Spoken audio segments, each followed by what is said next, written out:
Muito boa noite a todos. Sejam bem-vindos, sejam muito bem-vindas a este encontro maravilhoso, especial e muito significativo, não apenas para Ribeirão, mas também para a região que prestigia este encontro. A ACIRP, Associação Comercial e Industrial de Ribeirão Preto, e o Observatório Social realizam dentro de instantes esta palestra tão aguardada, denominada Combate à Corrupção e as Eleições 2018. Com o procurador Deltan Dallagnol, que muito nos honra, que é um privilégio poder tê-lo aqui em Ribeirão Preto. Um dos integrantes e coordenador da Força Tarefa do Ministério Público Federal na Operação Lava Jato, que investiga crimes de corrupção. Com esse evento, a Associação Comercial e Industrial de Ribeirão Preto e o Observatório Social pretendem dar as suas contribuições a uma questão sempre destacada pelo procurador, que costuma dizer que a participação e a pressão da sociedade contra a corrupção foram e continuam sendo fundamentais para o sucesso desta Operação Lava Jato. Neste aspecto, vivemos um momento central, pois apesar do apoio da população, é visível que uma significativa parcela dos chamados agentes políticos e parte dos agentes públicos e do setor privado atuam exatamente para enfraquecer o combate à corrupção, em especial a Operação Lava Jato. Esses setores não se conformam por serem punidos e por terem que devolver recursos obtidos mediante práticas ilegais. Infelizmente, o apoio da maior parte da sociedade é silencioso. Por isso é fundamental, é imprescindível a união, a mobilização e a manifestação pública daqueles que querem um Brasil melhor, onde o sucesso pessoal e empresarial sejam obtidos pelo mérito e não pela corrupção. Mas neste evento nós falaremos principalmente do futuro. É importante que, diante das eleições que se aproximam, toda a nossa população esteja atenta e utilize o seu voto como arma para mudar esse imenso e tão querido país, optando por candidatos realmente e efetivamente comprometidos com o combate à corrupção. Por isso, com este evento, a Associação Comercial e Industrial de Ribeirão Preto e o Observatório Social pretendem alertar com relação a este tema e convidar todos e todas presentes a fortalecerem as bandeiras do movimento Unidos contra a Corrupção, que serão apresentadas no transcorrer deste evento. Para que não tenhamos um prolongamento ainda maior na citação das pessoas, nos agradecimentos, no nosso chamado protocolo, nós agradecemos todos e todas que vieram prestigiar, engrandecer e valorizar ainda mais essa noite. Nesse instante, passo a palavra ao vice-presidente do Conselho do Observatório Social de Ribeirão Preto, Gerson Way. Por favor, Gerson, recebendo nossos carinhos, nossos aplausos.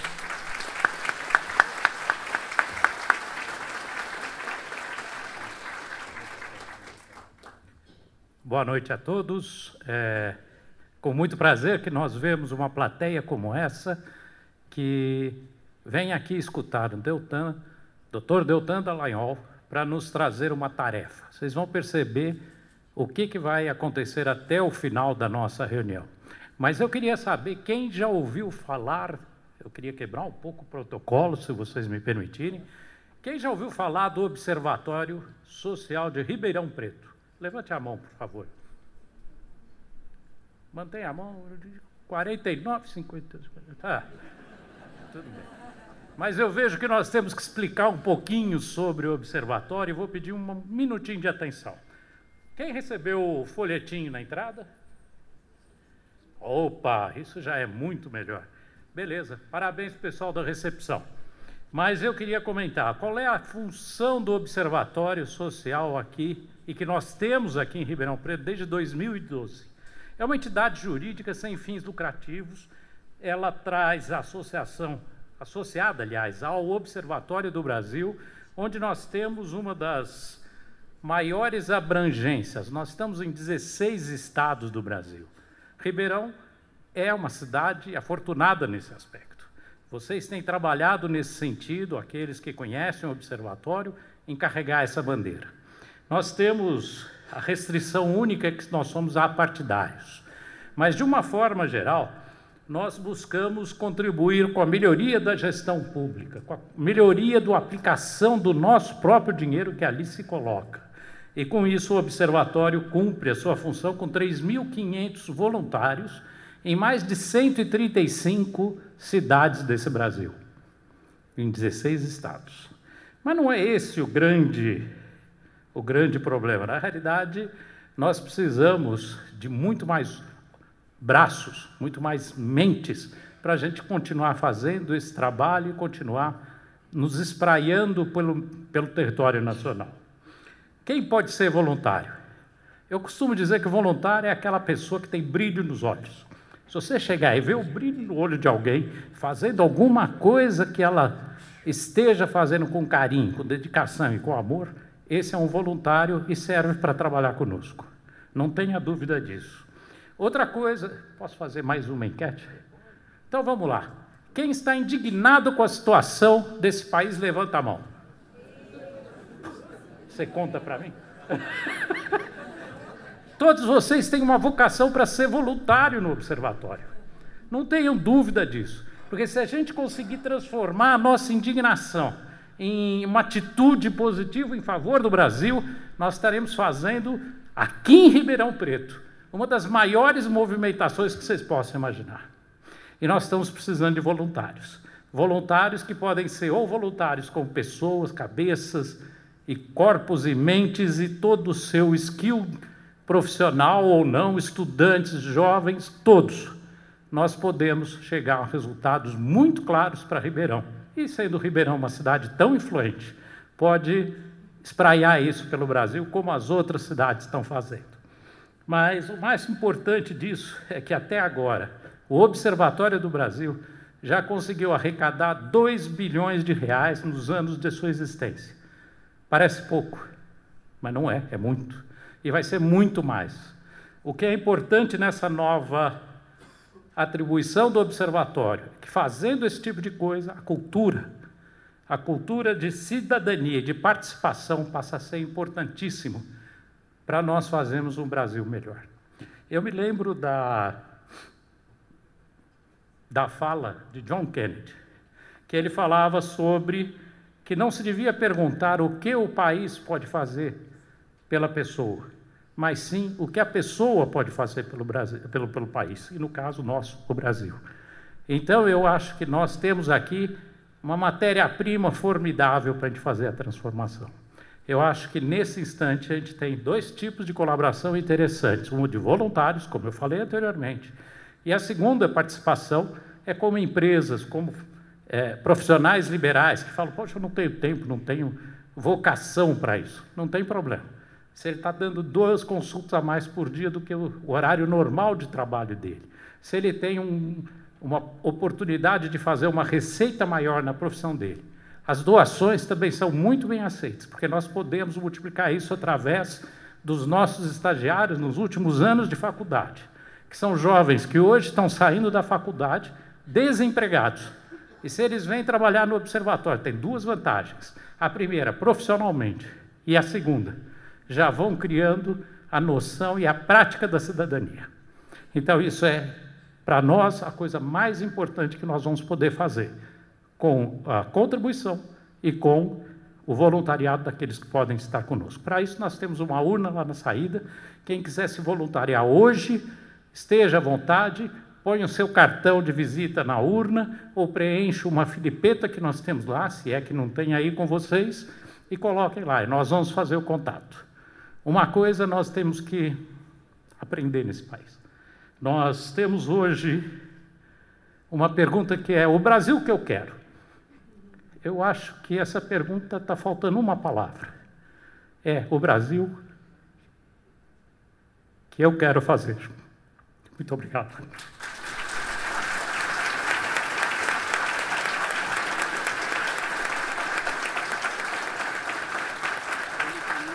Obrigado mais uma vez ao vice-presidente do Conselho do Observatório Social de Ribeirão Preto, Gerson Way, e emocionado na saída. Nós que estamos bem próximos, né?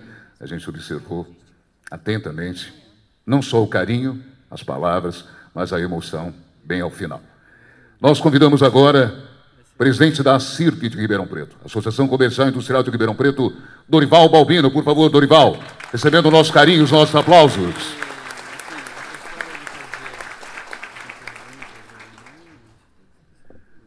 Boa noite, senhoras e senhores. Vocês não imaginam, o Gerson saiu chorando daqui por ver um público tão maravilhoso quanto esse e que justifica pelo palestrante que nós estamos tendo o privilégio de trazer aqui para essa noite. O Observatório Social e a Associação Comercial vem trabalhando há mais de um ano para que esse momento acontecesse. Não é porque o Dr. Deltan é uma pessoa difícil, não. O que é difícil é a agenda dele. E para que a gente pudesse encontrar esse espaço na agenda dele, demorou um pouco de tempo, mas como a gente não desiste, como a gente aprendeu desde o começo da nossa vida a não desistir, e as coisas difíceis são aquelas que mais trabalho exigem, mas que melhor recompensa nos traz. Hoje nós temos aqui o Dr. Deltan para falar sobre corrupção e sobre o momento político que o Brasil passa. A Associação Comercial é uma entidade política, porém não partidária. Ela se coloca sempre ao lado do que é certo e se posiciona sem medo de ser criticada por um ou outro, mas do que é certo, a Associação Comercial nunca se calará. E do que é errado, também ela não se calará. Nós estamos abrindo a Associação Comercial para que todos possam se colocar diante dessa política que está se apresentando agora, desta eleição. A Associação Comercial já trouxe do seu prédio os membros do Partido Novo, que foram fazer a apresentação dos seus projetos, da sua plataforma, para as pessoas que lá compareceram. Tivemos, a semana passada, a presença do candidato a presidente da República do Podemos, Álvaro Dias, que também foi apresentar a sua plataforma. No sábado anterior, tivemos a presença do candidato a governador de São Paulo, o governador Márcio França. E agora, dia 26 e 27, estão todos convidados. Nós abriremos a Associação Comercial para que todos os candidatos a deputado estadual e deputado federal da nossa cidade compareçam para apresentar a sua plataforma. Não será debate, não temos a pretensão de fazer debate nenhum. Colocaremos todos que quiserem, tiverem interesse, para apresentar num tempo que for permitido, devido à quantidade de candidatos que se apresentarem, para que não se torne uma coisa muito cansativa, muito longa. Mas vocês terão a oportunidade de ouvir todos os candidatos que se interessarem em falar com vocês na Associação Comercial, apresentando suas propostas. No dia 26, serão os candidatos a deputado federal e no dia 27, os candidatos a deputado estadual. Não tem nenhuma restrição para que o candidato se apresente. Ah, não tem não sei quanto de representação no Congresso, não tem isso. Não, não tem. Todos poderão se apresentar. Todos terão seu espaço para apresentar suas propostas. Então, eu queria deixar aqui mais uma mensagem triste, dizer que uma coisa que me deixa muito, muito chateado. Esse assunto corrupção é uma coisa que não devia existir. Corrupção é o pior imposto que existe para o povo, para as empresas, para todo mundo. é do nosso dinheiro, do imposto que nós recolhemos, que se gera a corrupção. E é o imposto mais caro que a sociedade paga e que não tem nenhum retorno.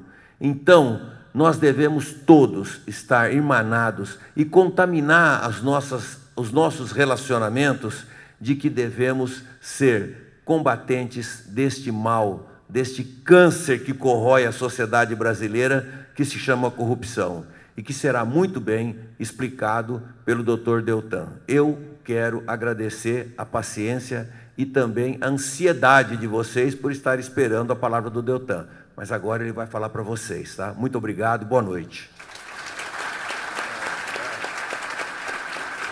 Obrigado, presidente Dorival Balbino, presidente da Associação Comercial e Industrial de Ribeirão Preto.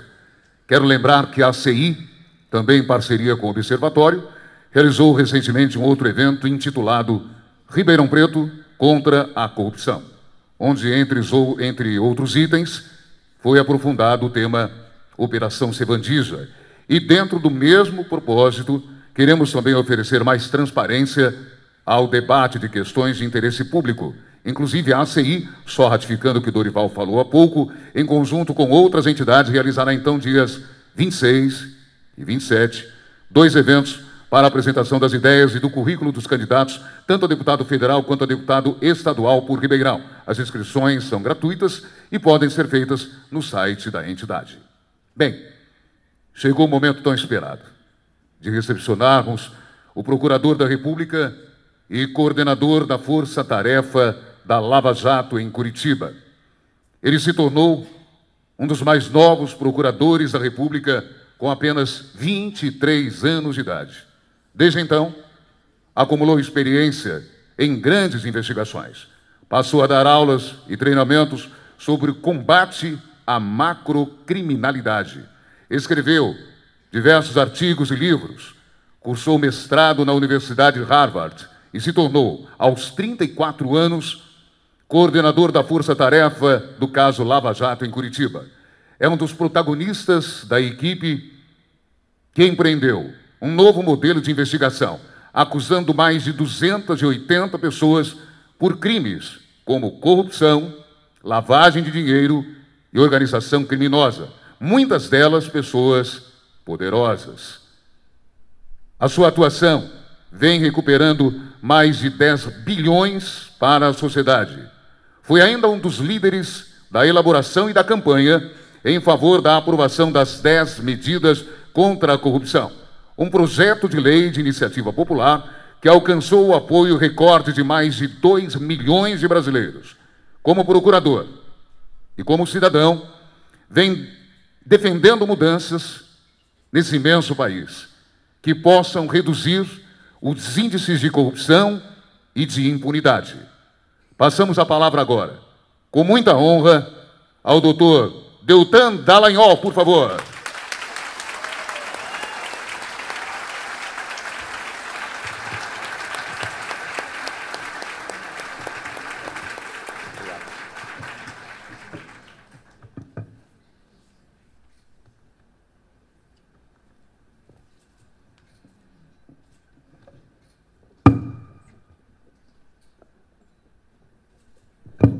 Boa noite a todos. Gente, obrigado pela recepção calorosa. Era para eu me emocionar no final e não no começo. Isso vale para você também, viu, Gerson? Não era para você me emocionar já no começo, não, viu? Eu preciso começar agradecendo o apoio que tantos de vocês têm dado à Lava Jato.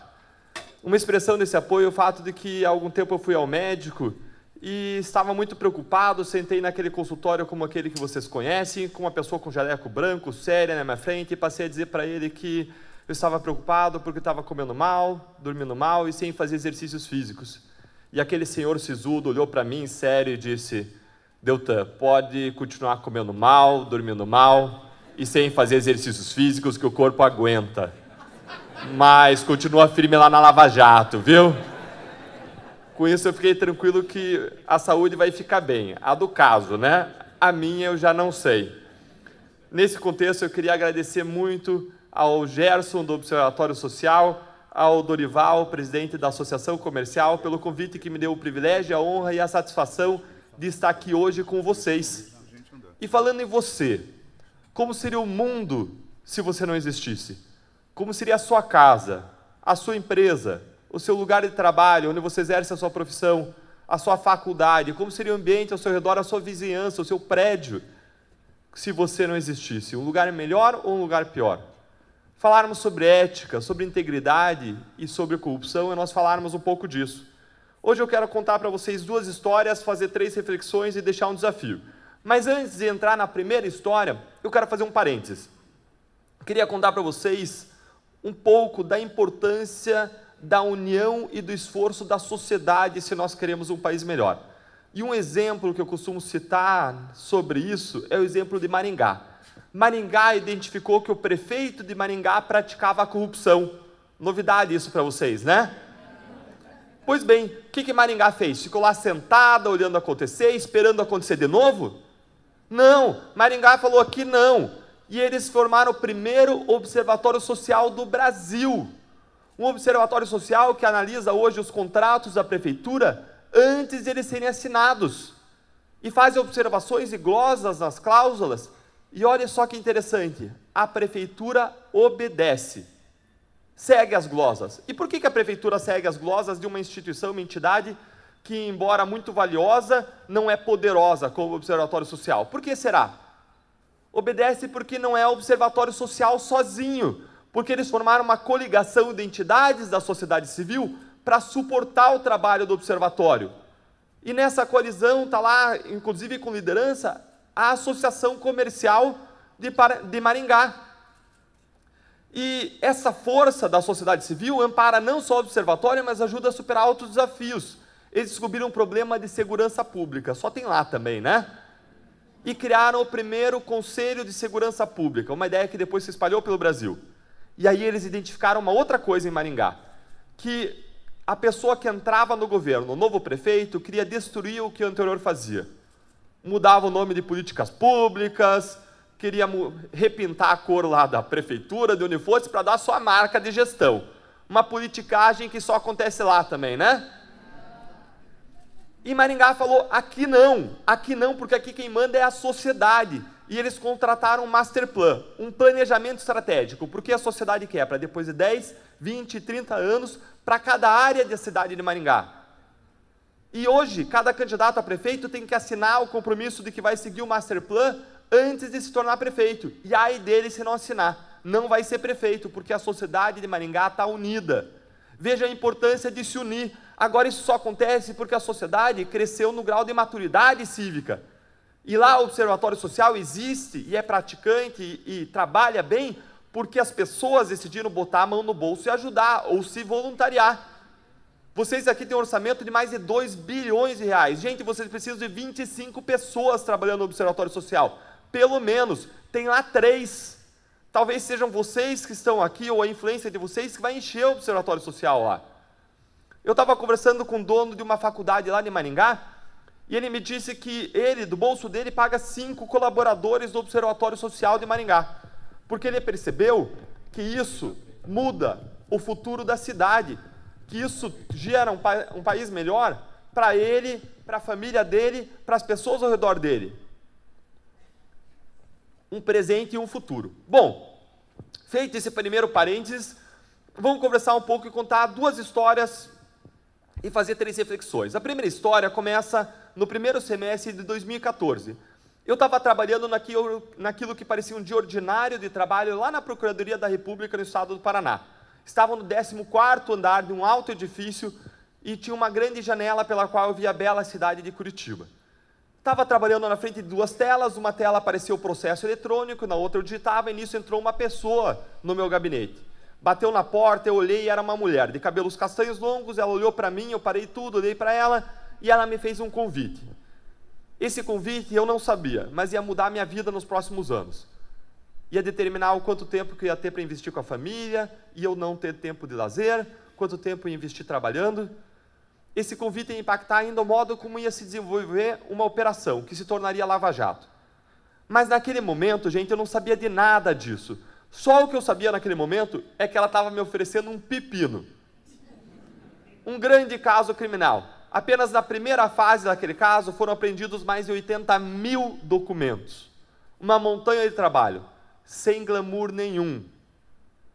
Mais ainda, eu estava trocando muita fralda naquela época.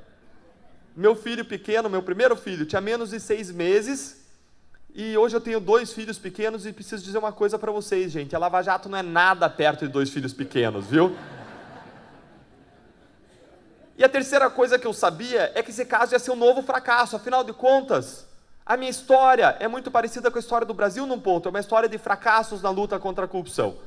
Agora, para você entender um pouco melhor isso, eu quero deixar a Letícia parada aqui na porta, batendo na porta, esperando aqui, e quero voltar com vocês 12 anos no tempo. Em 2002 eu saía da faculdade e eu sonhava com um Brasil melhor. Mas mais do que isso, eu queria contribuir para esse Brasil melhor. O caminho que eu encontrei para isso foi a carreira de procurador da República. Poderia ter sido uma empresa que trabalha com responsabilidade social, poderia ter sido o trabalho voluntário no Observatório Social, o trabalho voluntário na Associação Comercial, poderia ter sido desempenhando a minha atividade de modo a abençoar as pessoas da sociedade, fazer trabalho voluntário, mas o caminho que eu encontrei foi o Ministério Público. Eu queria alcançar justiça nos meus casos e diminuir a roubalheira com isso e recuperar o dinheiro desviado da sociedade. Eu até tinha, na minha juventude, visto vários casos de corrupção acabarem em impunidade. Mas, gente, eu cresci numa região agrícola do nosso país. E eu cresci ouvindo minha mãe falar que aquilo que a gente planta, a gente colhe. Eu achava que nos meus casos, se eu trabalhasse duro, se eu desse o meu melhor, ia ser diferente. Pois bem, entrei no Ministério Público em 2003, em 2004 eu tive o meu primeiro grande caso de corrupção. Nós descobrimos mais de 70 gafanhotos. Esses gafanhotos não comiam as folhas das plantações lá da região de onde eu venho, mas sim comiam a folha de pagamentos da Assembleia Legislativa do Estado do Paraná. Um esquema de fantasmas. Só tem lá, né? Vocês aqui não conhecem também, né? E descobrimos esses mais de 70 laranjas. Para vocês terem ideia de como o esquema era escancarado, chegou a ter 12 pessoas que recebiam o salário na mesma conta e não tinham nem o mesmo sobrenome. Alguém aqui recebe o salário na mesma conta que outras 3 pessoas, sobrenome diferente? Levanta a mão. Gente, se levantar, depois você vem falar comigo, tá? Tem alguma coisa errada, né? Passados 14 anos, sabem quantas pessoas foram punidas? Nenhuma. 0. Sabe então quanto dinheiro foi recuperado? Nenhum centavo. Um ano depois, nós tivemos um outro grande caso. E, gente, se você planta, você colhe. Isso tudo depende de quantas pessoas trabalham firme no caso, não é? E a gente ia lá, o juiz da Lava Jato, Sérgio Moro, os mesmos delegados da Lava Jato, os mesmos procuradores da Lava Jato, e nós acusamos mais de 680 pessoas por crimes graves. Sabem quantas foram punidas? Pouco mais de 10. Menos de 2%. O ano seguinte, de 2006, eu achei que tudo seria diferente. Em 3 casos criminais contra 2 réus, eu alcancei a punição deles. Há mais de 40 anos de prisão cada um, inclusive por corrupção. Contudo, olhando para trás, em 2016, dos meus 3 casos, um já tinha sido anulado e 2 tinham prescrito. A prescrição significa que aquelas pessoas não vão ser punidas pelo crime, mesmo que elas tenham sido condenadas com base em amplas provas, porque o processo demorou muito tempo na justiça. E você cancela as punições pela demora. Decidindo não desistir.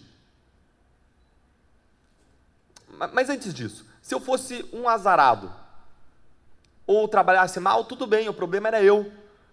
Agora, resultados como esse, péssimos, acontecem com todos os meus colegas ao redor do país. Vamos fazer aqui uma pesquisa rápida. Quem é que lembra de um caso de corrupção em que a pessoa foi processada da primeira à última instância e foi para a cadeia por corrupção? Sei que vocês têm um caso que vocês conhecem bem, né?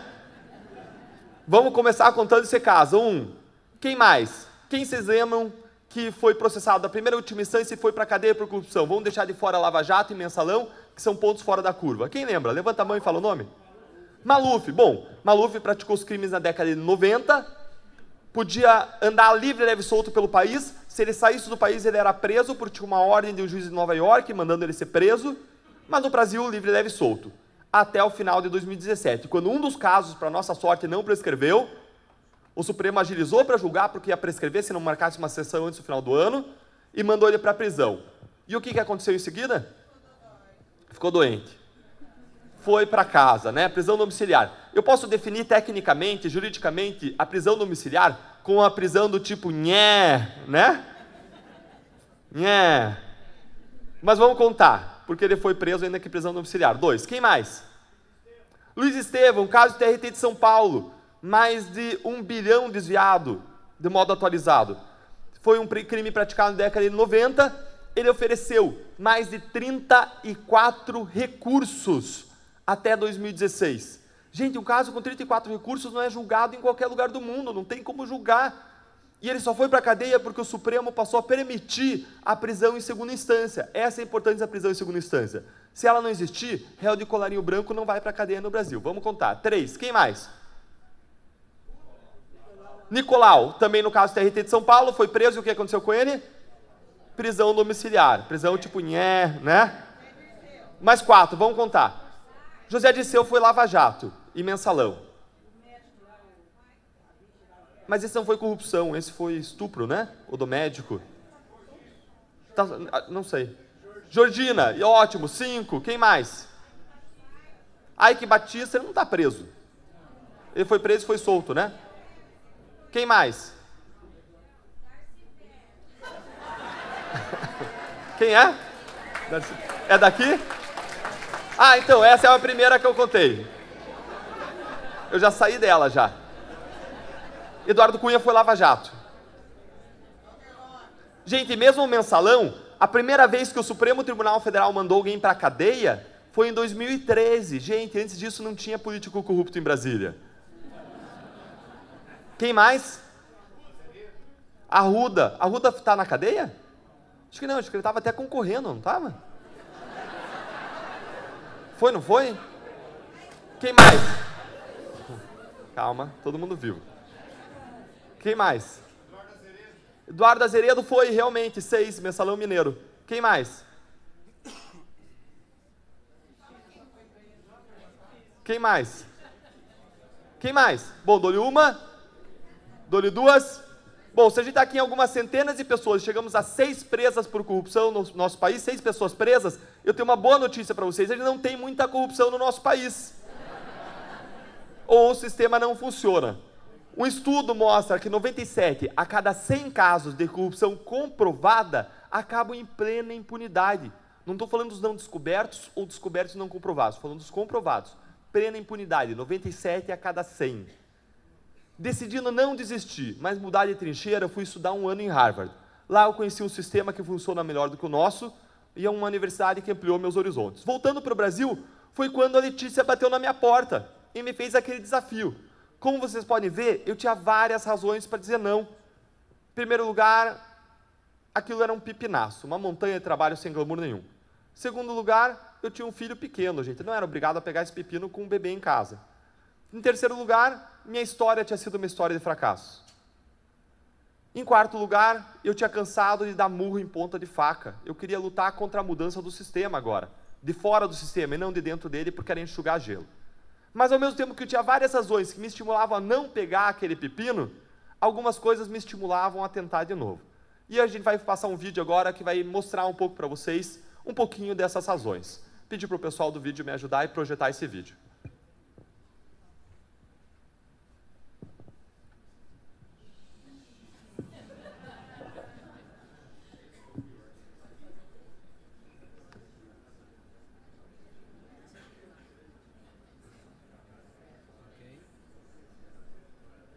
Essa semana, o juiz Sérgio Moro condenou o ex-governador do Rio de Janeiro, Sérgio Cabral, a 14 anos e 2 meses de prisão. A condenação foi pelos crimes de corrupção e lavagem de dinheiro no caso de um contrato de terraplanagem.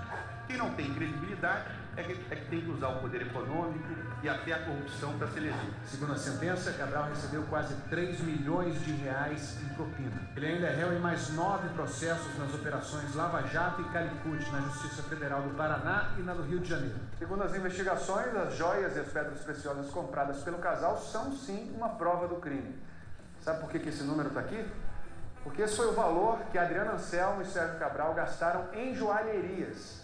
11 milhões de reais em joias e pedras preciosas. E a maioria dessas joias e pedras ainda não foi encontrada. Quando a polícia fez buscas na casa do ex-governador, apreendeu um tesouro em joias. 40 peças. Anéis, brincos, relógios, colares com marcas luxuosas do Brasil e do exterior. Hoje o Ministério Público Federal diz que isso é só uma pequena parte da coleção de Adriano Anselmo e Cabral, que teria ao todo 189 joias. Muito ouro e uma preferência por pedras preciosas. Diamantes solitários, brincos de diamantes, buquês de diamantes, rubis, esmeraldas, turmalina paraíba, a pedra da moda. Se 40 foram apreendidas, onde estariam as outras 149? Não foram encontradas até hoje e, portanto, podem estar em qualquer lugar. Inclusive no exterior? Eventualmente, inclusive no exterior. Na nova denúncia, a de sexta, os procuradores apresentam documentos de compra de joias que totalizam 11 milhões e 89 mil reais. O que daria para fazer com tanto dinheiro? O Hospital Universitário Pedro Ernesto é do estado do Rio. Está quebrado depois de 10 anos de Cabral e seu vice, o atual governador Luiz Fernando Pezão. Em alguns andares, parece um hospital fantasma. Alas inteiras desativadas. O governo do estado ainda não pagou o 13º salário dos funcionários que tocam a rotina do hospital. Sexta-feira, eles receberam só R$ 700 do salário de abril. Nem sinal do de maio.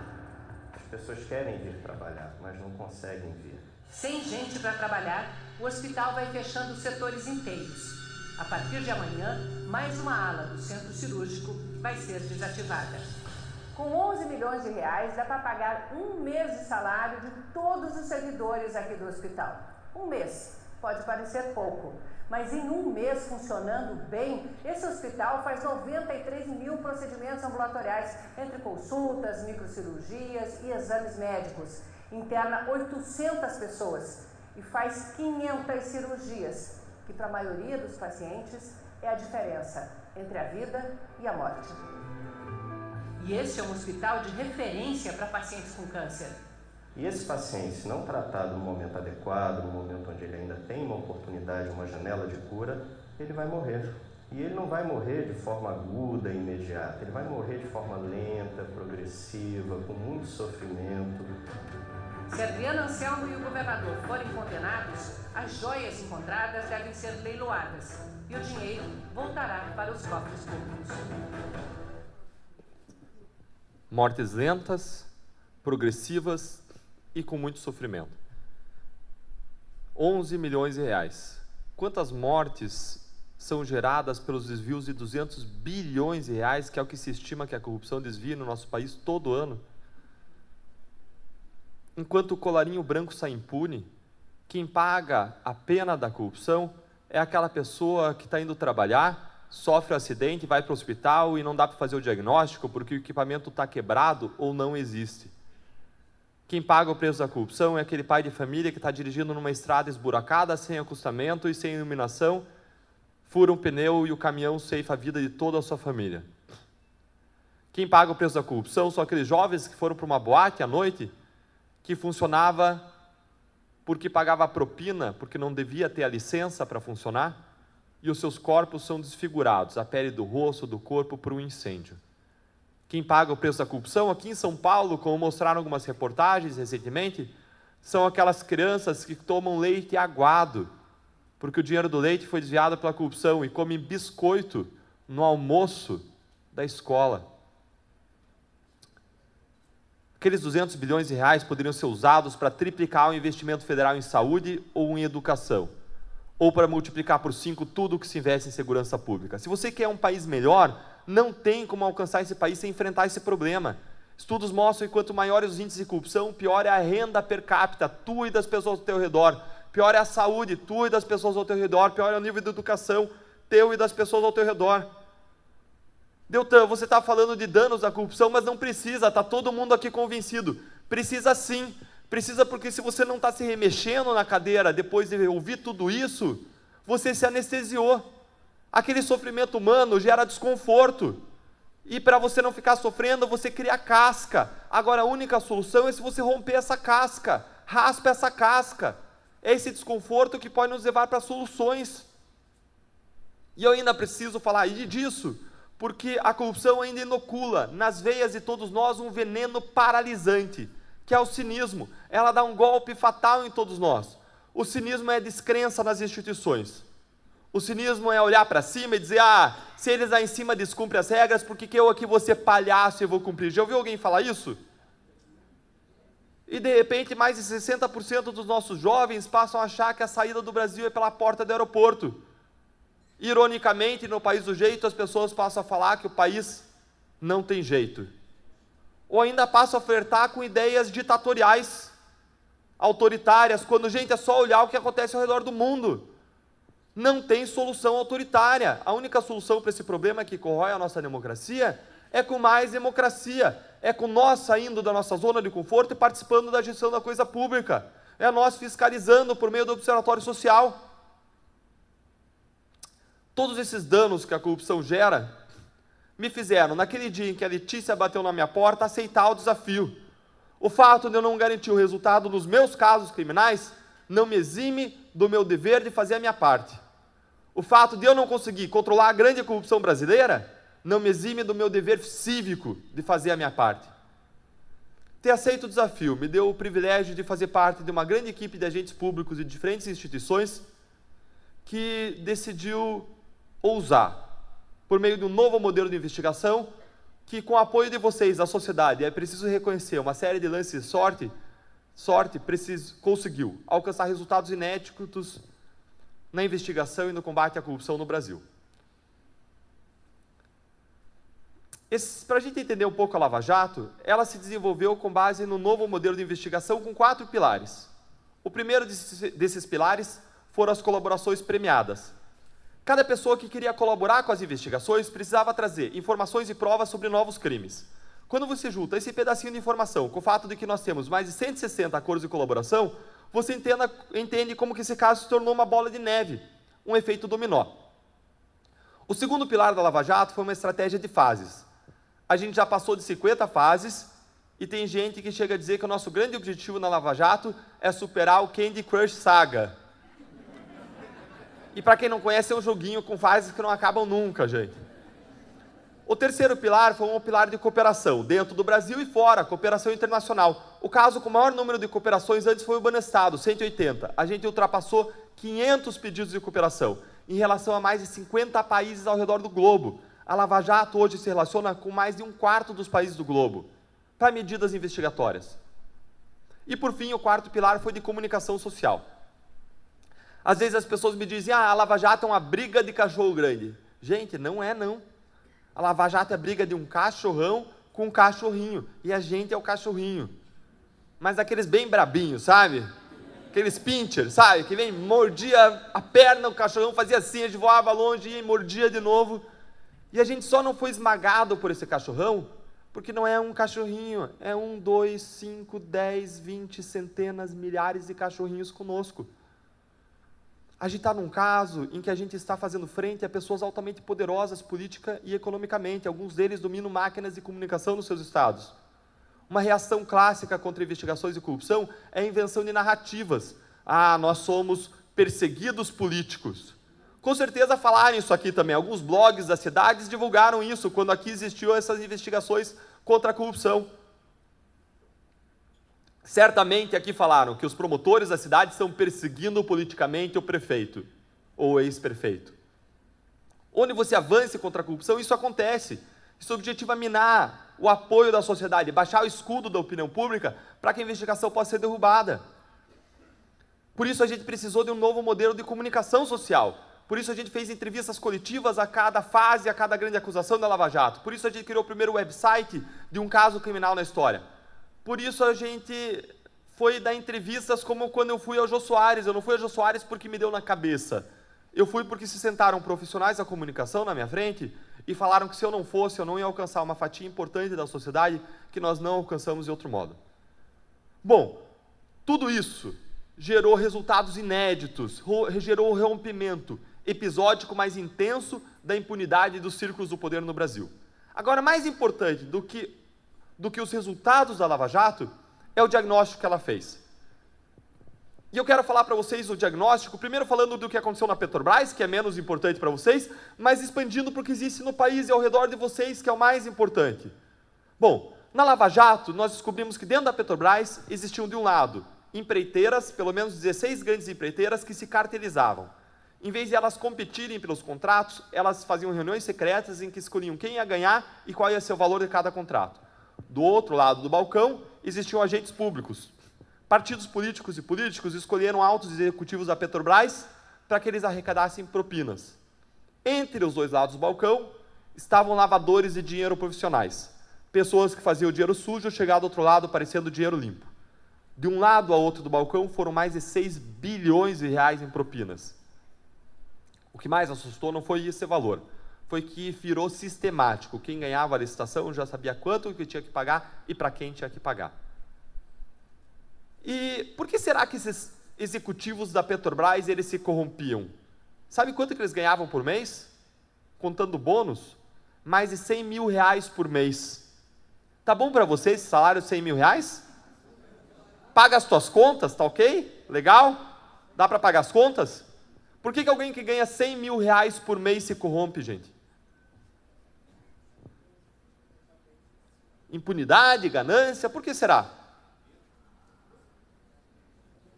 Esses altos executivos da Petrobras se corrompiam porque se eles não se corrompessem, eles não estavam lá.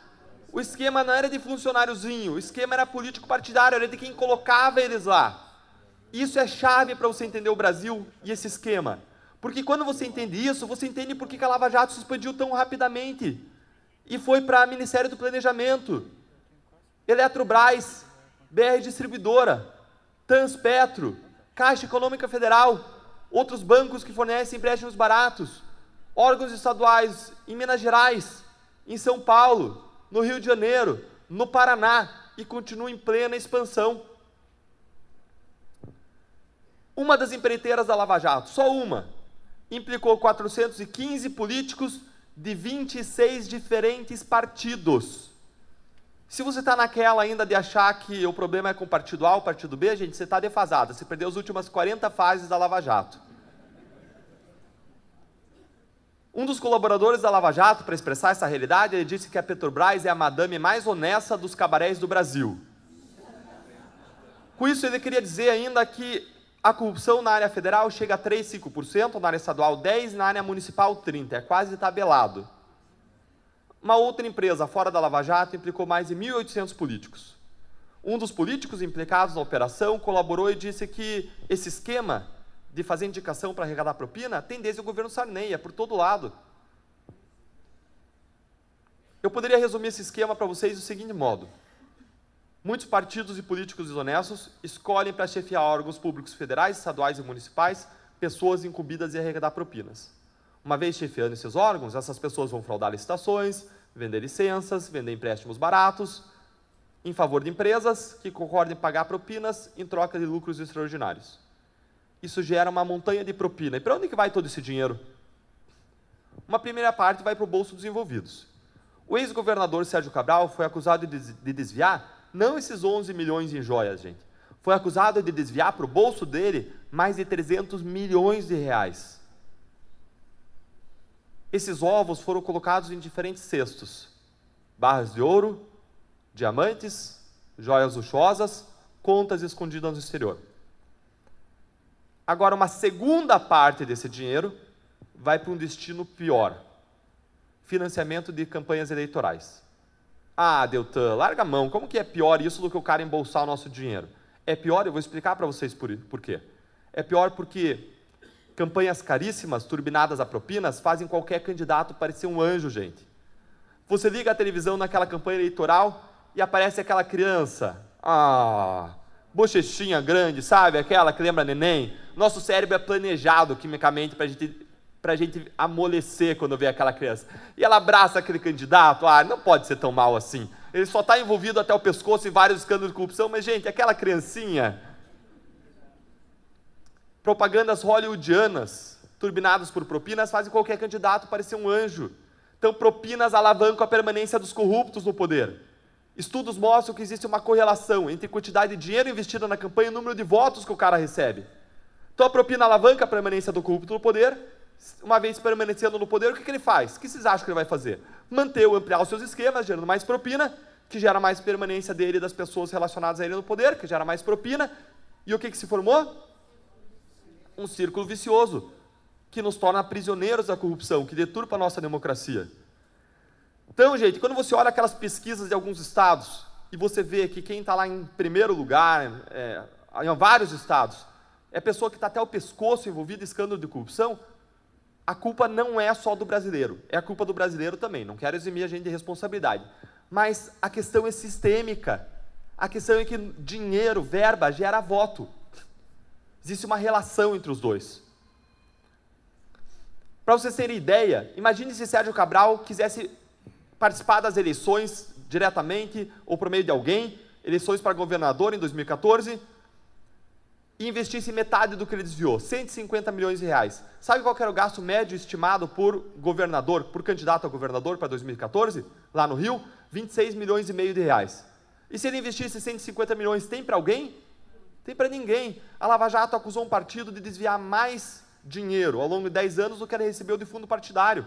A corrupção, ela desnivela o campo do jogo democrático, ela gera uma espécie de seleção natural adversa, em que quem sobrevive e se multiplica são os corruptos. Eu preciso agora fazer duas ressalvas muito importantes. Primeiro, eu não estou dizendo que todo político é corrupto. Não. Nós temos os políticos honestos, íntegros, dedicados à causa pública, e eles merecem ser valorizados.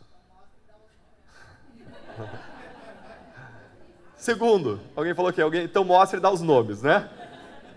Em segundo lugar, dizer que todo político é corrupto, gente, não é só errado, mas acaba sendo burro da nossa parte. Porque você faz aquilo que você não quer fazer, você desestimula a entrada de pessoas honestas e boas na política.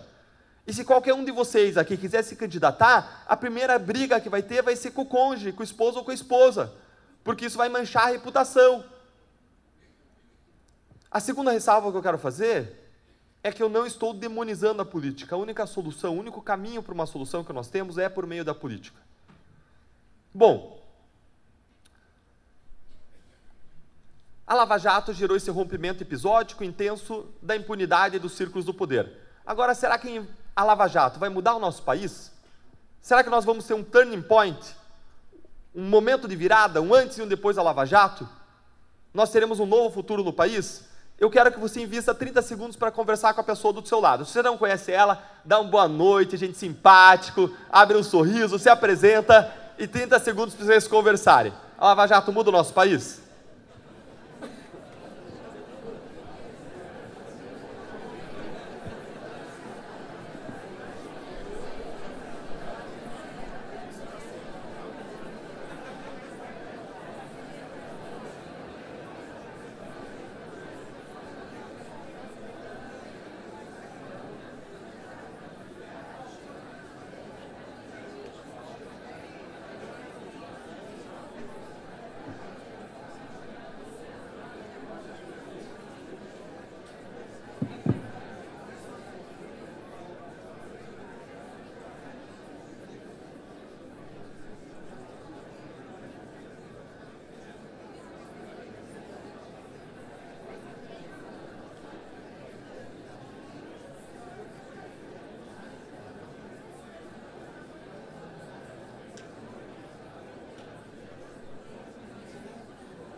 E aí, gente, o que vocês acham?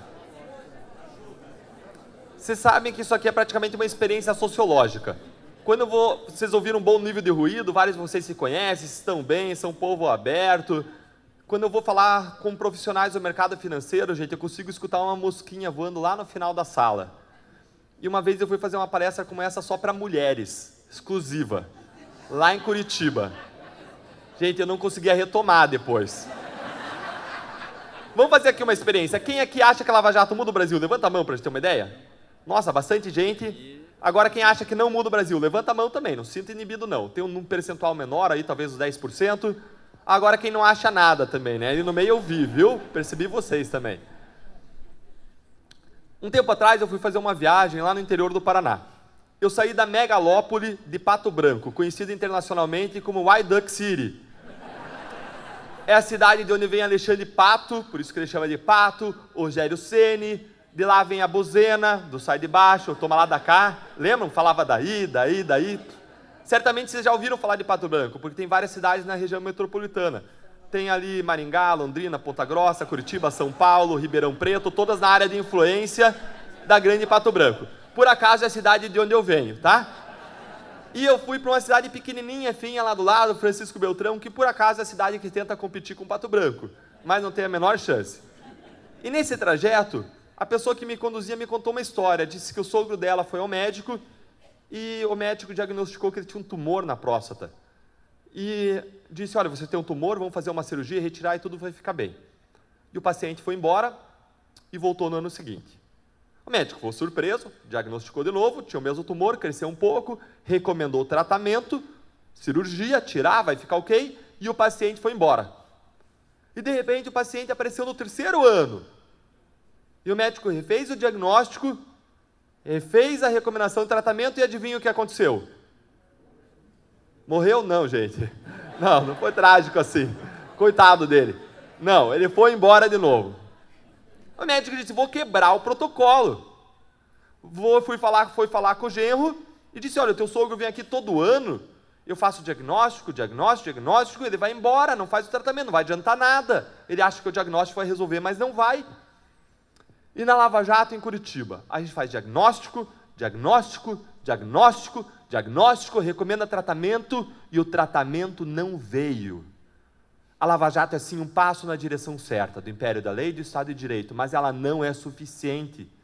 Se a gente quer controlar a grande corrupção brasileira, a gente precisa ir além dela. A gente costuma comparar a corrupção sistêmica ao apodrecimento de maçãs em um cesto. Se você quer resolver esse problema, não basta tirar maçã podre. Você precisa mudar a condição de temperatura, de umidade, de luz, que faz aquelas maçãs apodrecerem, senão você pode até tirar as maçãs podres. Mas você vai chegar lá na manhã seguinte e você vai encontrar mais maçã podre.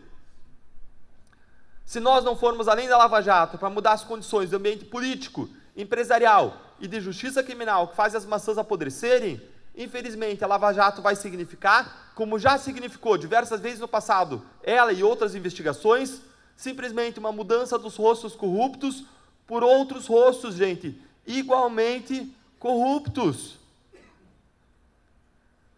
A corrupção não é um problema isolado no Brasil ou de hoje, ela vem desde longa data.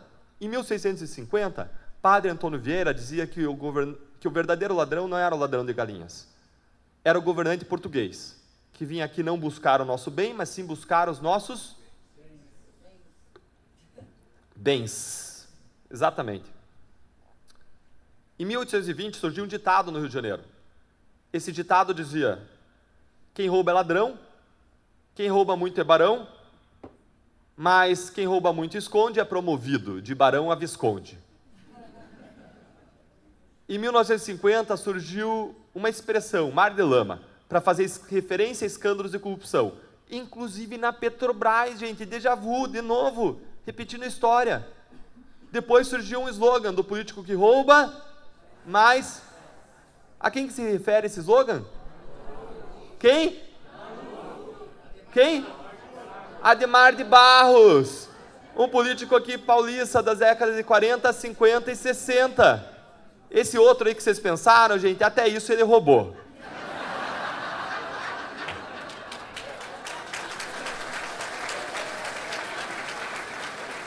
Gente, mas eu preciso ser sincero com vocês, eu estou numa palestra sobre corrupção, essa piada não é minha, tá?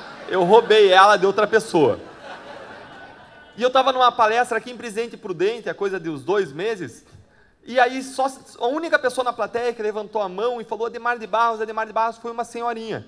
Era uma senhora de cabelos brancos encaracolados, ela veio falar comigo depois, ela estava vestindo um vestidinho, um casaquinho em cima, colocava um crucifixo também, e ela falou assim, meu filho, sabe que quando eu tinha 10, 12 anos, eu fui num grande comício do Adhemar de Barros, tinha lá uma multidão, ele estava lá na frente discursando e disse, nesta calça, no bolso desta calça jamais entrou dinheiro público, e alguém lá atrás gritou, calça nova!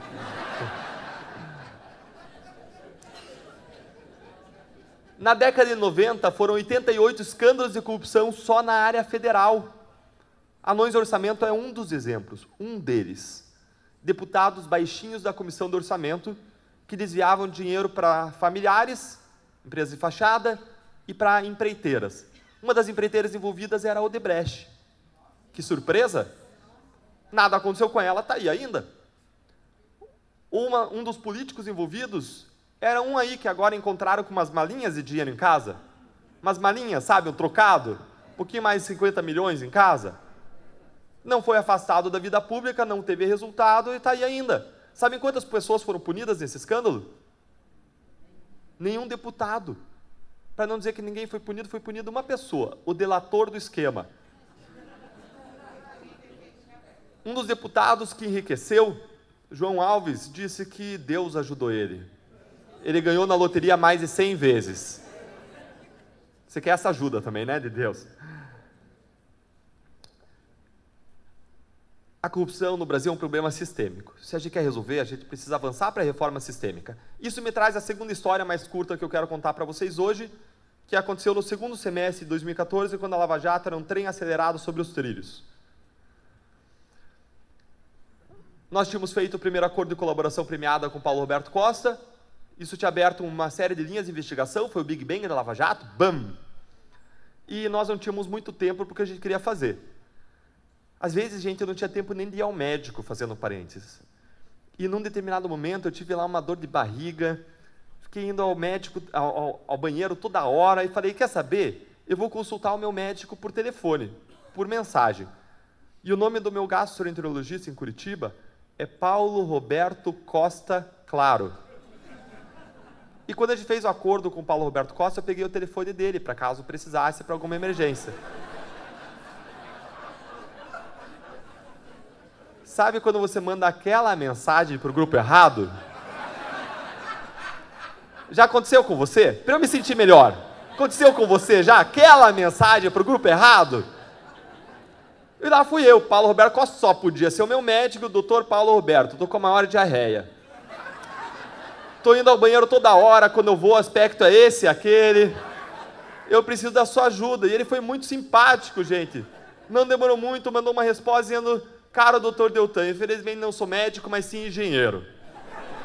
Eu não posso te ajudar, mas eu desejo a tua plena recuperação. Eu fiquei contente que eu não mandei fotos para ele. Podia ter sido muito pior.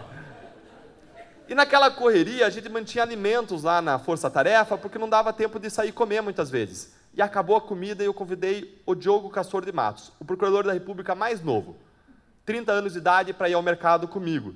Ele tem cabelo castanho encaracolado, é tenista, esportista, aceitou e fomos lá ao mercado. No mercado, a gente estava passando as compras e ele olha para mim e diz, Deltan, várias pessoas na sociedade têm expectativa de que a Lava Jato vai mudar o Brasil. Mas a partir do que a gente já estudou, de outras experiências internacionais, a partir do que a gente viu que aconteceu na Itália, a Lava Jato não é suficiente, a gente precisa ir além dela. Vamos propor reformas? Gente, a minha resposta para o Diogo foi imediata. Não. Não, Diogo, porque a gente não dá conta. Não porque eu já abro mão das minhas noites, dos meus finais de semana, trabalhando nesse caso, em vez de estar com a família. Não porque propor reformas contra a corrupção não está no meu job description. Ele silenciou, a gente foi embora, mas aquela conversa não silenciou na minha mente e no meu coração. 10 dias depois eu retomei, mandei uma mensagem para a equipe dizendo que eu sabia que estava todo mundo sobrecarregado, mas existem momentos que exigem um esforço cívico maior de cada um de nós. E aquele era um desses momentos. a equipe passou a trabalhar inteira na redação de novas propostas contra a corrupção, conjugando com o trabalho pesado na Lava Jato. Foram escritas propostas sob a liderança da Força Tarefa por especialistas de todo o país, que ficaram conhecidas como as 10 medidas contra a corrupção. Tinham 3 eixos centrais que atacavam uma parte central das causas da corrupção: prevenção, diminuição da impunidade e criação de instrumentos para recuperar o dinheiro desviado. A mensagem que seria passada para o futuro e para outros casos é de que a corrupção não vai mais compensar no Brasil. Essas propostas ficaram prontas, foram apresentadas para a sociedade no começo de 2015. E adivinhem o que aconteceu em seguida? Aconteceu nada, absolutamente nada. 3 semanas depois, ninguém falava disso mais. Você já se sentiu impotente? Você já se sentiu impotente para mudar a grande corrupção que acontece lá em Brasília, no teu estado ou em várias prefeituras? Você já sentiu que o melhor que você pode fazer é insuficiente? Quando você se sentir assim, eu tenho uma dica para você. Quando você não souber o que fazer, faça o que você sabe. Faça o que está ao teu alcance. Se envolva, entra no observatório, investe tuas horas como voluntário lá, ou contribui de algum outro modo com o observatório. Faz o que você sabe. Eu passei a fazer palestras sobre as 10 medidas contra a corrupção. E numa dessas palestras, alguém como você, se levantou e veio falar comigo e disse: Deltan, para isso aí dar certo, não pode ser do Ministério Público, isso aí tem que ser da sociedade. Passou a reunir lideranças toda semana, pessoas que pensavam igual, e uma dessas pessoas teve uma ideia: vamos coletar assinaturas, transformar isso num projeto de lei de iniciativa popular. Essa ideia não foi nossa, gente, não foi do Ministério Público. E essa pessoa, só que o alvo era impossível, a gente precisava de mais de 1,5 milhão de assinaturas. Não podia ser digital, tinha que ser físico, a pessoa tinha que colocar lá o nome da mãe, CPF, RG, onde nasceu, o que gosta de comer no almoço, enfim. Tinha que colocar tudo lá. E muitas pessoas tinham medo de colocar tudo lá.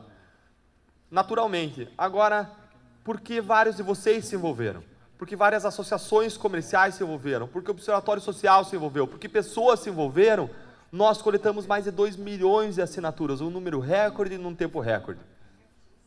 E com essa força, artistas, jogadores de futebol, profissionais de diferentes tipos, e com essa força, os projetos chegaram em 2016 ao Congresso, tramitaram numa comissão especial e no final do ano foram aprovados de modo unânime por 30 deputados de diferentes partidos, quase todas as propostas.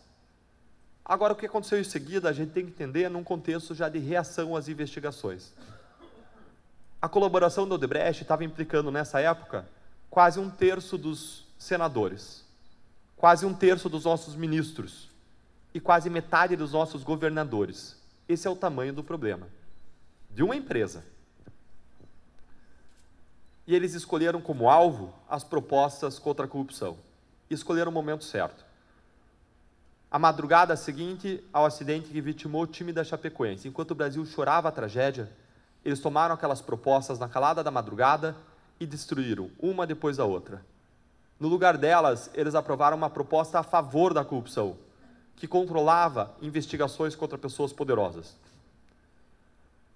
O que o Congresso fez naquela madrugada não foi acabar com o projeto anticorrupção, foi esmagar as minhas esperanças. Esmagou as minhas esperanças e as esperanças de milhões de pessoas que tinham a expectativa de que aquilo podia ser o marco de uma reforma sistêmica, de uma resposta sistêmica ao problema sistêmico da corrupção. Vocês não têm ideia de como acordei no dia seguinte, depois de dormir pouco naquela madrugada. Eu acordei arrasado. Eu fui até a sala onde estava minha esposa, minhas crianças brincavam ao redor. Ela levantou e ela foi uma grande companheira de jornada. Ela me abraçou apertado e disse: meu amor, a gente vai com você aonde você quiser. Se você quiser ir para o Japão, a gente está com você. Passei a dirigir para a Procuradoria e pela primeira vez em toda essa história eu tive vontade de desistir.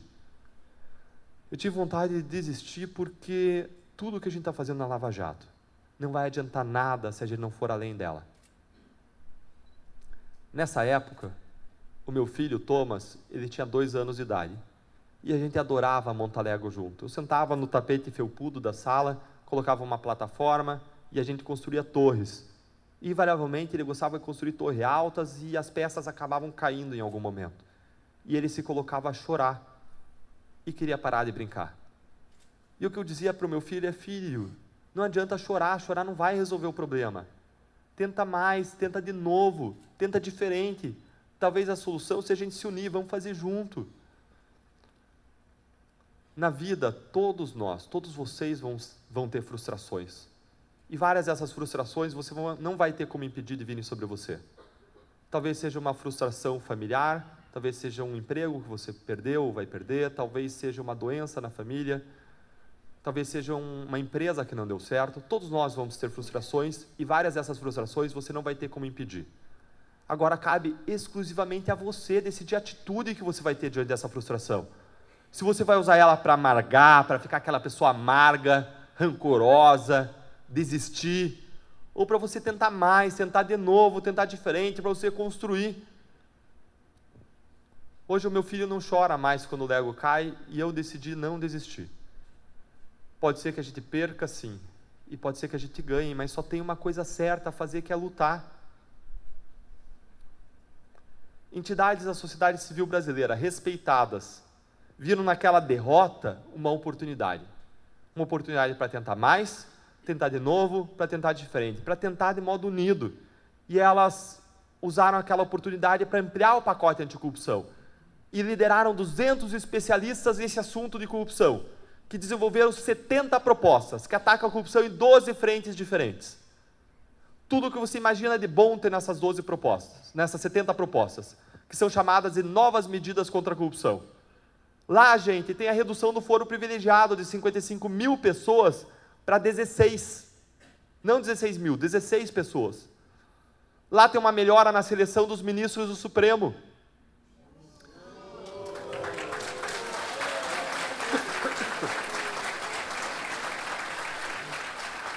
Lá tem uma melhoria dos critérios da seleção dos ministros, dos conselheiros dos tribunais de contas também.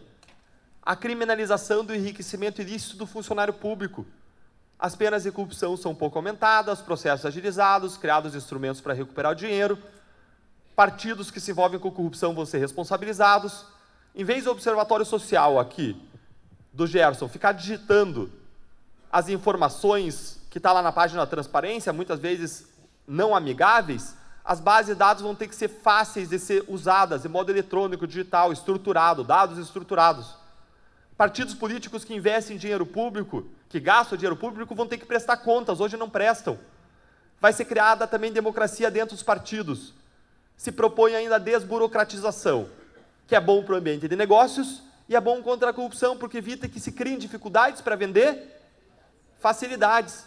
O tema anticorrupção e de cidadania solidária é inserido nas escolas, no ensino básico e no ensino médio.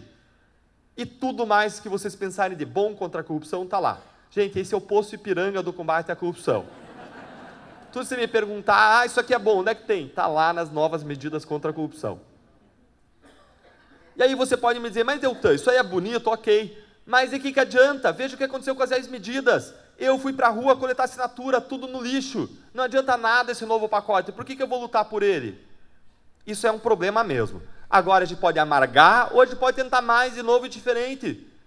E aquelas instituições, Transparência Internacional e Fundação Getúlio Vargas, que lideraram esse processo de redação, se uniram com outras entidades, como o Observatório Social, como o Movimento de Combate à Corrupção Eleitoral, que protagonizou a Ficha Limpa, como o Instituto Etos, todas apartidárias e altamente respeitadas, e juntos propuseram uma campanha para esse ano de 2018. Vocês conseguirem projetar, vocês projetam a campanha, por favor? É unidoscontracorrupção.org.br. Essa campanha se chama Unidos contra a Corrupção, e ela objetiva incentivar cada um de nós, em 2018, a votar de acordo com a preferência de cada um, mas em candidatos que atendam 3 requisitos. Passado limpo, compromisso com a democracia e apoio às novas medidas contra a corrupção.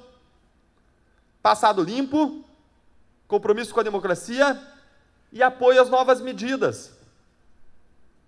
Vejam a beleza da ideia. Em vez da sociedade ficar reclamando, se lamuriando e chorando que as 10 medidas não foram aprovadas, a sociedade se organizou e propôs agora uma ideia. Se quem está lá em cima não vai aprovar, vamos colocar lá quem vai aprovar. Vamos votar em quem vai aprovar isso aqui.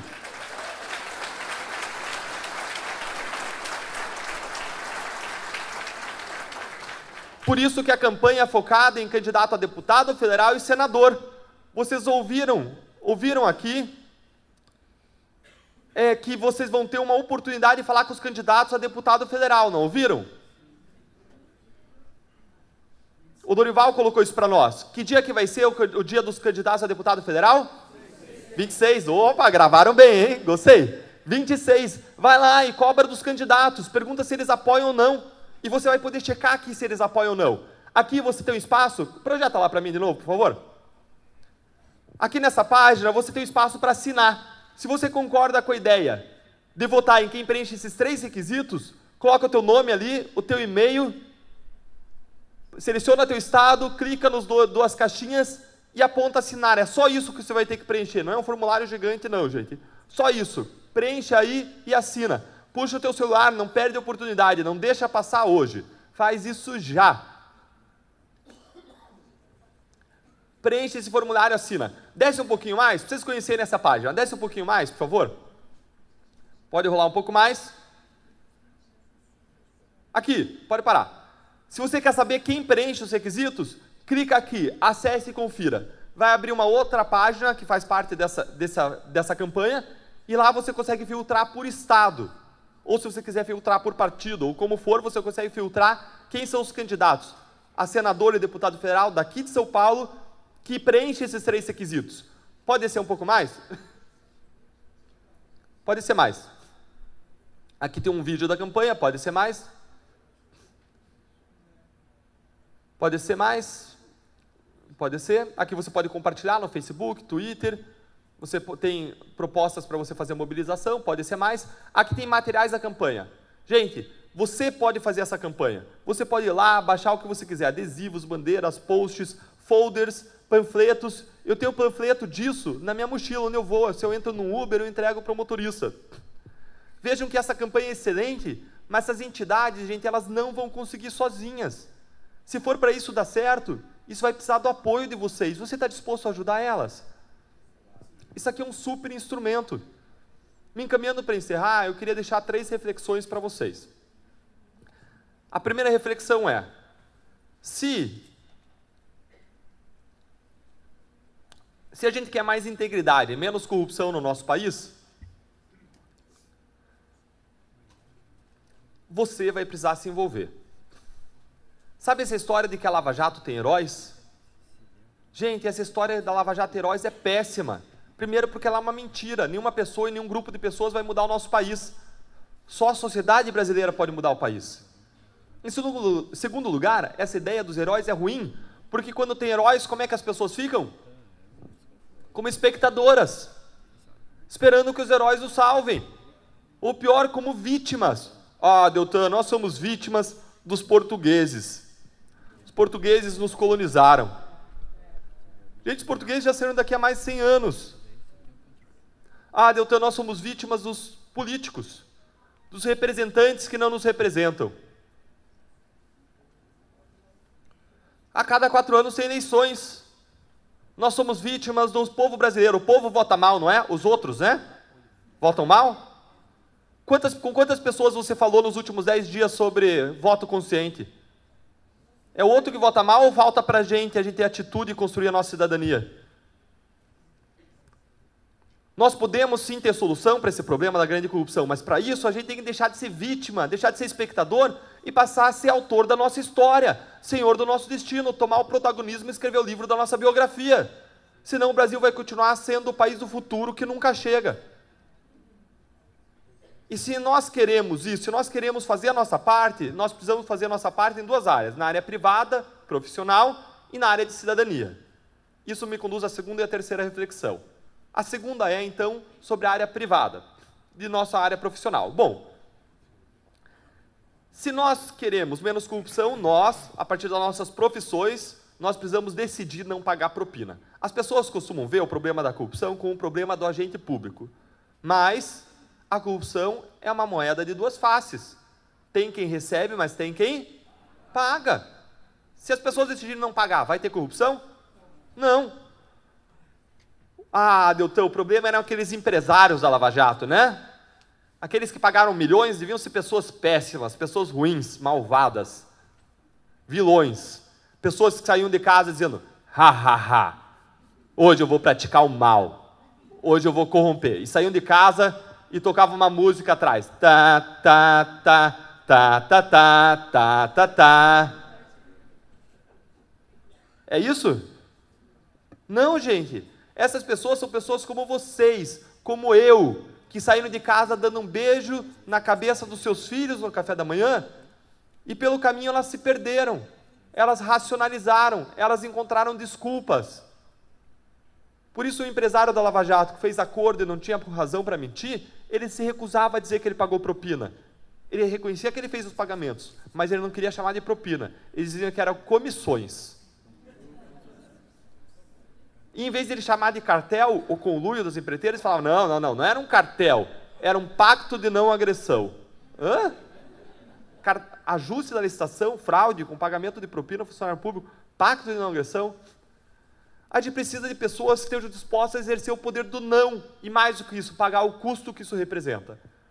Talvez a tua área de risco não seja pagar propina em contrato, seja pagar para o teu carro, para tentar que o teu carro não seja multado, não seja apreendido. E você não pagar, vai ter um custo. Se você bebeu e foi pego, você vai ter talvez sua carteira apreendida, teu carro vai ser guinchado. Tem um custo não pagar.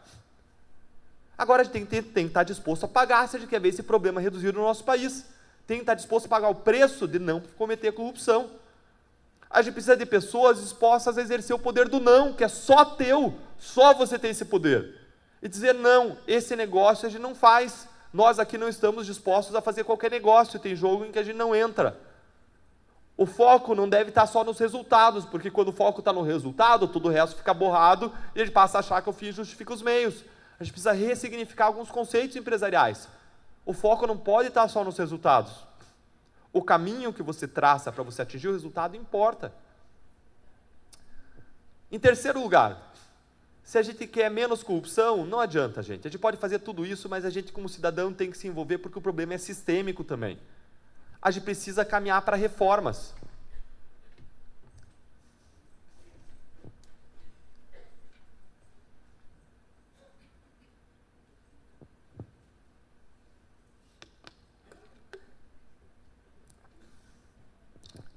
No âmbito coletivo, se a gente quer menos corrupção, cada um de nós vai ter que se envolver. Na Lava Jato, a gente está fazendo o nosso melhor, mas sozinhos a gente não vai conseguir. O desejo do meu coração é que você saia daqui hoje um pouquinho diferente do que você entrou. Que você saia daqui um pouco mais disposto a lutar, a dizer que esse país não é propriedade privada de corruptos.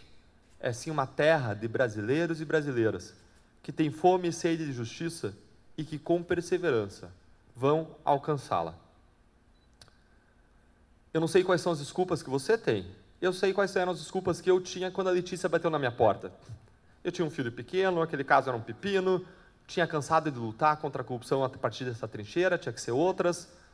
Minha história tinha sido uma história de fracassos. Para que eu ia ficar trabalhando noites, finais de semana, se não ia dar em nada mesmo? Quando o Diogo me convidou, me desafiou a fazer propostas contra a corrupção, eu tinha várias razões para dizer não, eu já estava fazendo a minha parte. Aquilo não é parte da minha profissão. Se a gente fizesse reformas contra a corrupção, propusesse um pacote, sabe quantas vezes que isso foi proposto a partir do Ministério Público? Nunca. Isso ia enfrentar resistência dentro e fora. Eu ia me expor, eu ia sofrer críticas. Quando eu ando pela rua, eu estou sujeito a críticas. Mas isso é um preço a pagar. É um preço a pagar pelo bem do nosso país. Eu não sei quais são as desculpas que você tem. Eu sei quais eram as que eu tinha, mas existem momentos que exigem o esforço cívico de cada um de nós, um esforço cívico maior, e esse é um desses momentos. Martin Luther King, lutando contra uma injustiça histórica arraigada nos Estados Unidos, a discriminação racial, disse que o que preocupava ele não era a crueldade ou o grito dos maus, não. Era o silêncio dos bons. Se é para a gente ter mudanças, você precisa se envolver. Hoje eu apresentei uma campanha aqui para vocês. Uma campanha, gente, que não é minha. É uma campanha da sociedade civil brasileira. Eu só sou apenas mais um apoiador. Agora, se é para essa campanha decolar, você tem que sair com ela. Não só na tua cabeça, tem que sair com ela no teu coração. Você tem que sair daqui hoje mais do que aquecido por uma boa ideia. Você tem que sair daqui incendiado, disposto a incendiar outras pessoas.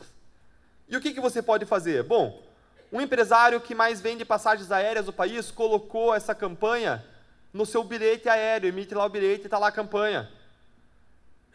Várias entidades assinaram uma carta formal de apoio. Alguns médicos estão colocando lá na sala de espera uma folha dizendo: por que não lutar contra a corrupção no nosso país enquanto você espera? E tem lá as instruções da campanha. Se você é empresário e entrar nessa página do Unidos contra a Corrupção, lá tem um link para empresas. Lá você acessa uma série de materiais para divulgar essa campanha para os seus fornecedores, para os seus consumidores e para os seus colaboradores. Talvez o que você possa fazer seja espalhar essa ideia aos quatro ventos.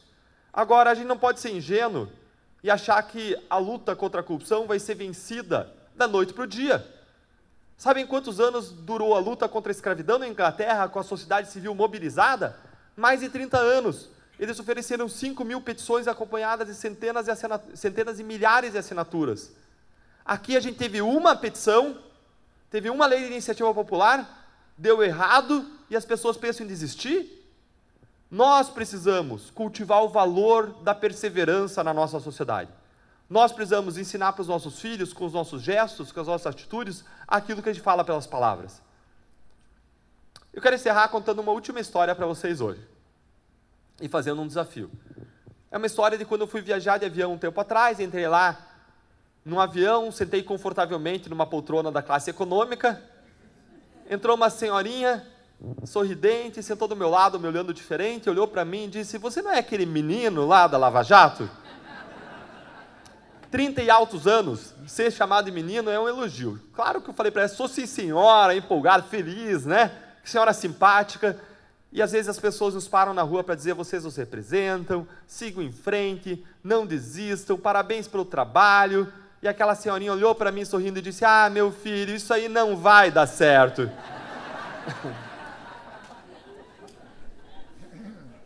Ela me lembrou aquela hiena rádio. O que ela falava mesmo? Ó céus. Ó, vocês estão denunciando a idade de vocês, viu? Só os mais velhos estão falando isso. E o espírito dessa senhorinha, muitas vezes vive dentro de cada um de nós e tem me acompanhado ao longo dos últimos anos.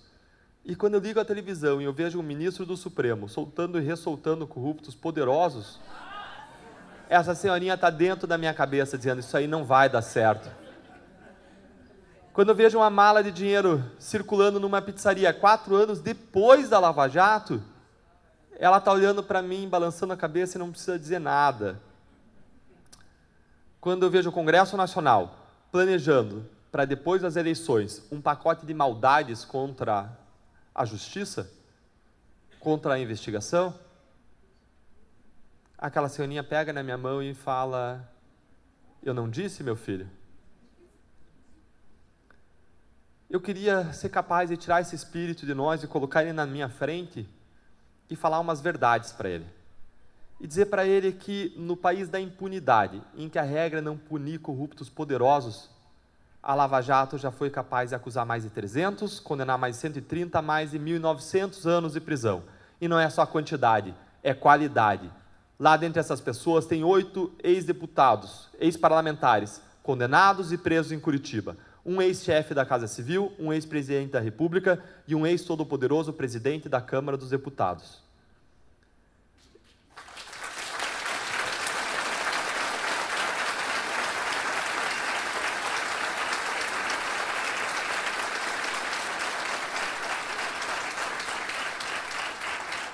Eu quero dizer para esse espírito dessa senhorinha, para essa ideia, que se eu tivesse escutado essa ideia, nós na Lava Jato não teríamos alcançado acordos de devolução de recursos para os cofres públicos. No país em que a regra é não recuperar nenhum centavo, a gente não teria 12 bilhões de reais em compromissos de devolução para os cofres públicos.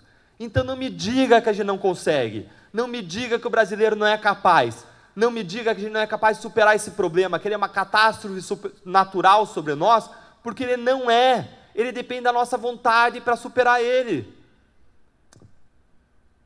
Talvez você tenha escutado tudo isso e diga: ah, Deltan, olha, tudo isso é muito bonito, é legal, mas esse espírito é muito forte dentro de mim. Talvez alguém lá atrás queira dizer: eu sou essa senhorinha, né?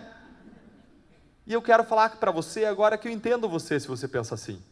Eu entendo, mas eu quero propor um exercício que talvez seja um pouco desconfortável, mas pode te ajudar a olhar diferente para tudo isso.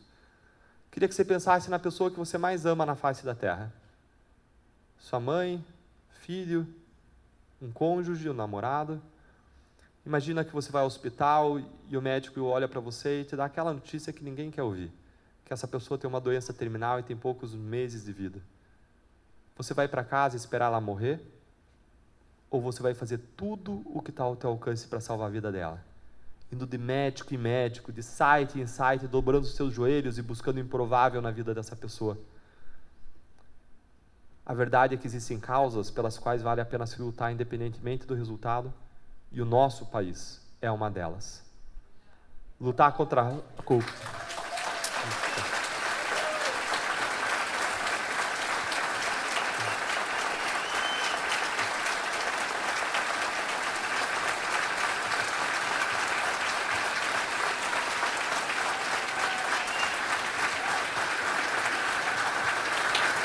Olha aí, Deltan, a recepção a você, os aplausos pela tua briga, pela tua luta, através do Observatório e da nossa ACI, Associação Comercial e Industrial de Ribeirão Preto.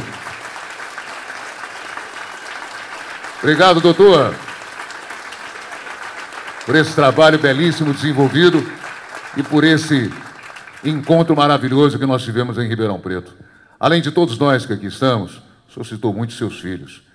Quem mais tem, ainda que pequenos sejam, orgulhos de você serão os teus filhos. Quando tiverem 15, 18, 20, 30 anos de idade, meu pai brigou. Meu pai foi à luta. Verdade ou não? Como é que fica o coração? Espero que sim, né? Agora eu estou esperando o meu terceiro filho, tá para nascer em novembro. E tem gente que diz que a gente não trabalha, gente. Olha como a gente trabalha, né? Gente, muito obrigado de todo o coração, é um prazer estar com vocês. Que a gente possa sair daqui dizendo que se o brasileiro é aquele que não desiste nunca, nós somos brasileiros e nós não vamos desistir do nosso país. Muito obrigado a todos vocês. Que Deus te ajude, doutor. Obrigado a todos vocês pelo comparecimento e por essa noite maravilhosa. Guardem no coração tudo aquilo que ele nos trouxe. Obrigado, Observatório, obrigado, ACI, pela oportunidade. E a semana que vem tem esse encontro que o senhor mesmo citou, através da ACI, dia 26 e dia 27. Vão com Deus, um ótimo final de noite e um bom descanso a todos vocês.